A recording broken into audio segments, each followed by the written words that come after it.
राज्यातील शेतकऱ्यांसाठी पीक विमा 2025 संदर्भात एक मोठी अपडेट समोर आली आहे। ही माहिती प्रत्येक शेतकऱ्याने काळजीपूर्वक ऐकणे खूप गरजेचे आहे। सध्या अनेक जिल्ह्यांमध्ये पीक विम्याचे पैसे पोर्टलवर दिसू लागले आहेत। अनेक शेतकरी आपापल्या मोबाईलवर हे आकडे तपासत आहेत। मात्र इथेच एक महत्त्वाची गोष्ट लक्षात घ्या, पोर्टलवर दिसणारी रक्कम अंतिम नाही। माहितीनुसार 15 तारखेपर्यंत या आकड्यांमध्ये बदल होण्याची शक्यता आहे। म्हणजे आज दिसणारी रक्कम उद्या बदलू शकते। दरम्यान शेतकऱ्यांमध्ये नाराजीचे वातावरण निर्माण झाले आहे, कारण अपेक्षा होती 17,500 रुपये प्रति हेक्टरी मिळतील, पण प्रत्यक्षात अनेकांना त्यापेक्षा खूपच कमी रक्कम दिसत आहे। यामुळे अनेक प्रश्न निर्माण झाले आहेत। हीच अंतिम रक्कम आहे का? आपल्याला पूर्ण पैसे मिळणार का? मात्र मिळालेल्या माहितीनुसार सध्या दिसणारी रक्कम ही फक्त प्राथमिक गणना आहे। अंतिम आकडे अजून निश्चित झालेले नाहीत।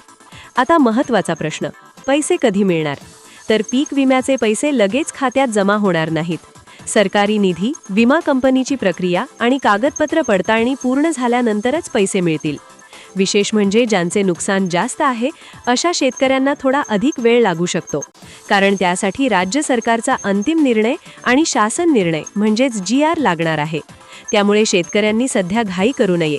15 तारखेपर्यंत वाट पाहावी आणि अधिकृत अपडेटवर लक्ष ठेवावे।